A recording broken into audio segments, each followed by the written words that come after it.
You've heard of pedal tones, maybe you've heard of pedal point, drone notes, counterpoint. These are all terms that describe very, very similar mechanics, musical mechanics, mechanisms. And so when you go to learn something or you're playing something and trying to describe it, it gets a little confusing about which term fits. Like, how do I describe this thing? It can be a little overwhelming to figure out exactly how these things line up and what they are actually referring to. Welcome back to the channel. My name's Chris. Today you will learn about pedal point.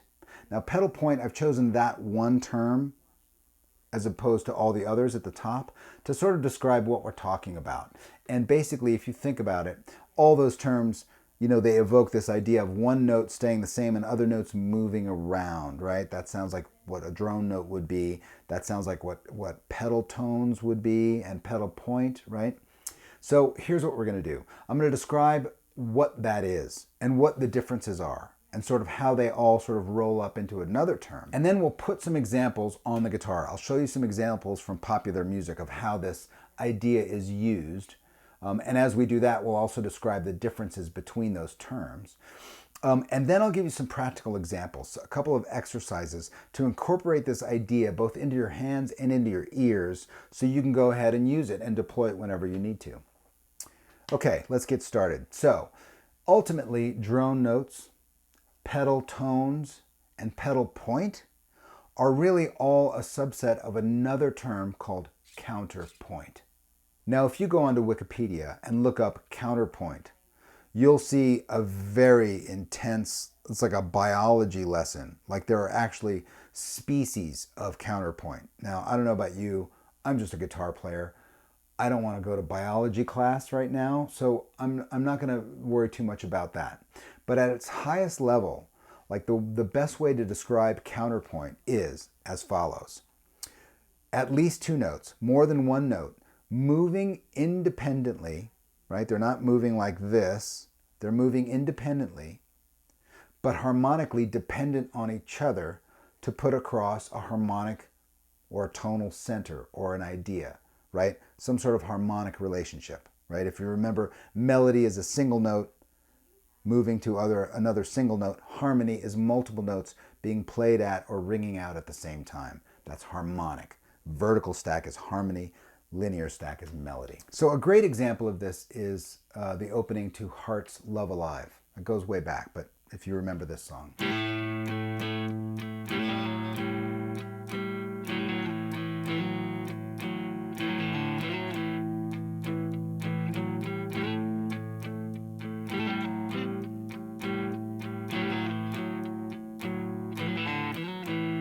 Right? There's that A note droning out and this other note moving down the scale. They're moving independently. That A note's not moving at all, right? The other note is moving around, so that's independence, but harmonically they're dependent on each other to get this scale across. That's a great example of this counterpoint, right? And ultimately, drone notes, right? One note staying the same and other notes moving around.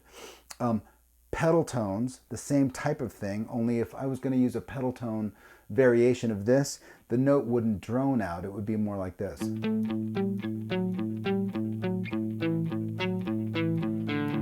Right? More of an alternating thing where you're returning to the note back and forth rather than having that note move, just remain playing. In both of those examples, the movement is independent, but the harmony is dependent, right? They're dependent on each other to get that harmonic idea across, but they're moving independently. Okay, let's zoom in and I'll show you some other examples. Okay, pedal point. Let's get it on the guitar and really dig in and find out what's going on here. Again, we're looking for independent movement and harmonic dependence. Notes moving in different ways, but both of the notes that are related to each other harmonically. Let me give you a couple of examples of some popular music that use this idea. Here's a very famous one. I'm just going to play a C note and get that into the looper pedal. So there's our C note. Now I'm going to put some triads underneath it, and you'll recognize this pretty much immediately.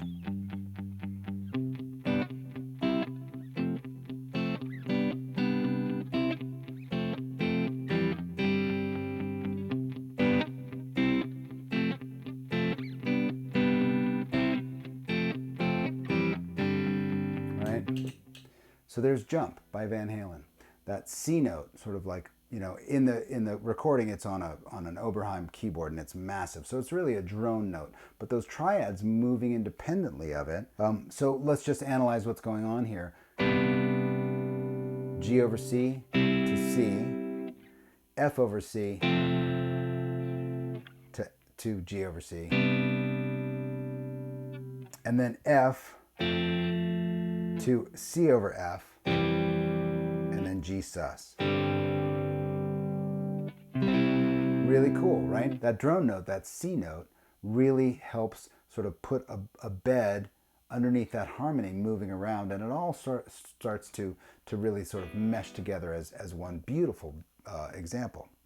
Okay, another example is Eric Johnson's Cliffs of Dover. Now, that entire song is a study in this idea of pedal point. The intro to that song is a great example. It goes like this.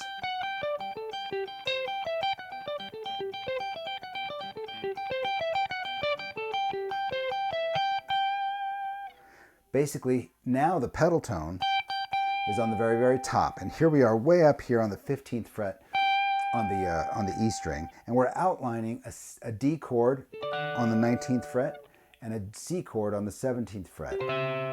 And those are basically just triads on the D, G, and B string. And we're using that alternating between that G note to go through the notes of each triad, descending down the D triad, and then ascending through the C triad. Very, very cool, right? Really excellent use of this pedal tone idea, this counterpoint idea. The rest of that song has some great counterpoints in it, like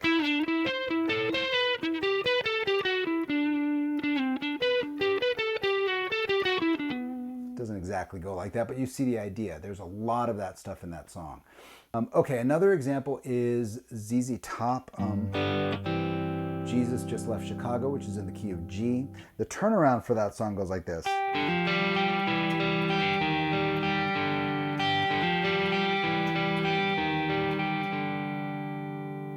I'm just playing this G note on the top on the E string, 3rd fret, hammering onto the D note on the 3rd fret, and then playing the G note open, the G string open. Now I'm moving chromatically down on the D string.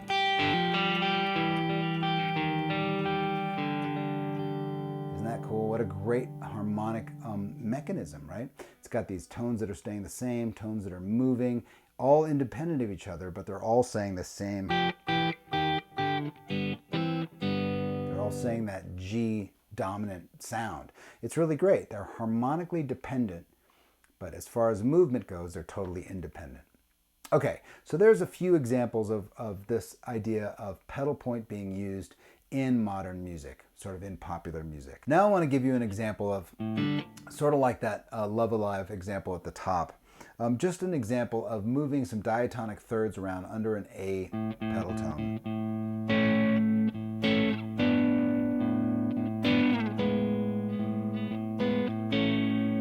Something really pretty.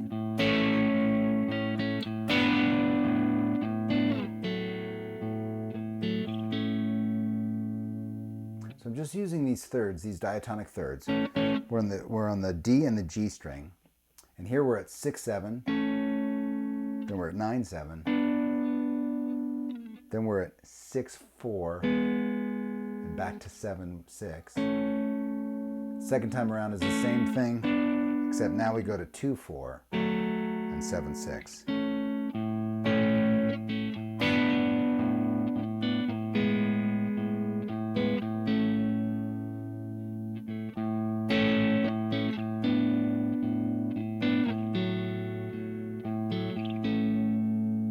Really, really pretty.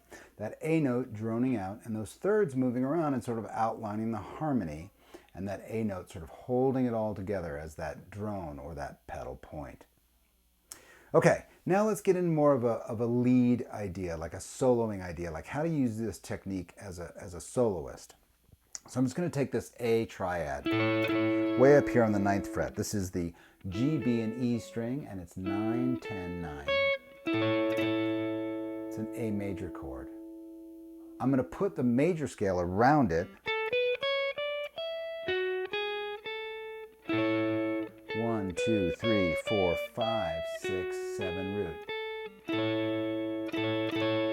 Now I'm going to take the lowest note and I'm just going to outline that scale by using this lowest note as a pivot point or a pedal point. So I'm just going to use that chord and that scale, and I'm going to use that lowest note, that's an E note, here on the G string, 9th fret, and I'm going to just counterpoint that against the rest of the scale. So I'm going to alternate between that, using that as the pedal point, and then I'm going to descend the scale with the rest of my fingers, and I'm going to alternate back and forth. And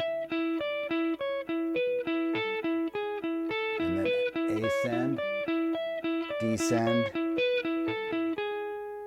Pretty cool.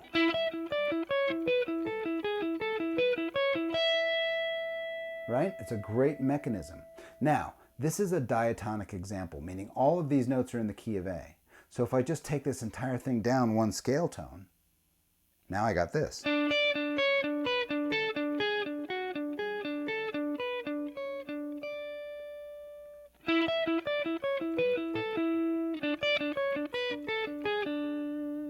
Right? Really great.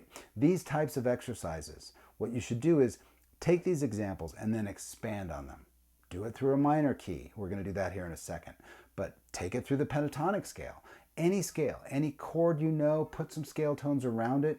Come up with an exercise that uses this idea of independent movement, harmonic dependence.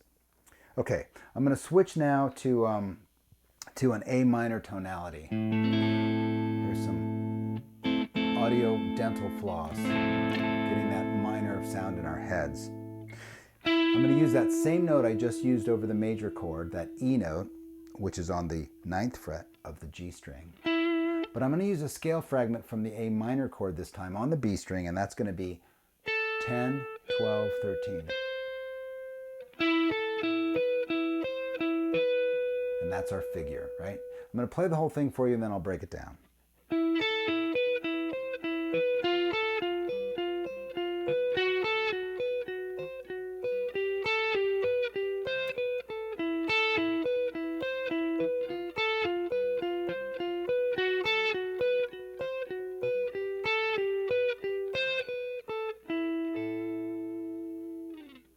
Very cool little idea. Notice that we're still using independent movement, but harmonic dependence. And I'm also using a chromatic figure. So you're hearing this. Right? So even though it's not diatonic, it's not in a key, right? Moving in and out of keys, I'm using chromaticism here. We're still getting the same thing out of that pedal point, counterpoint idea. Independent movement, harmonic dependence. So here we are again. G string, 9th fret, that's our E note. and the scale fragment is on the B string at 10, 12, 13. Just alternating between, right? Using that E note and going 10, 12, 13 on the B string. Now moving that up a half step. Same notes on the B string. Now moving it up a half step again. And then moving it up a half step again.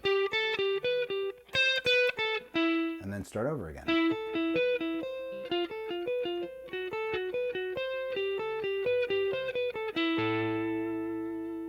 So again, same core principle, independent movement, harmonic dependence. Okay, so there it is, pedal point, right? Which is ultimately really a subset of counterpoint. So is drone notes, so is pedal tone, all of that stuff is really counterpoint. And again, counterpoint being independent movement, harmonic dependency, right? They're both depending on each other to get that harmony across, but they're moving independently. You saw it in the lead examples and in the rhythmic examples as well. Okay, I've tabbed all this stuff out. That's on Patreon. I've linked that in the description below. Head on over there if you'd like to get the tabs. And if you'd like to support the channel in any way, I've also got a donate button in the description below as well. If you do decide to support the channel, I thank you very much in advance. Support on all those channels really allows me to do this for a living, and I can't think of anything better I'd rather do than share this stuff with you. Okay, pedal tones, pedal point, counterpoint, drone notes. What? It's all just counterpoint. It's all counterpoint. In fact, most music is counterpoint. Go and experiment with this. Take these examples, do it with the pentatonic scale. Take any chord you know and try to find the scale around it and use counterpoint to get some new point across, to get some harmonic ideas across where there's different movement. That's really what it's all about. Okay, I hope you enjoy this. I hope you get this counterpoint idea, this pedal point idea into your playing and that it reaps some serious benefits for you. All right, I'll see you next time.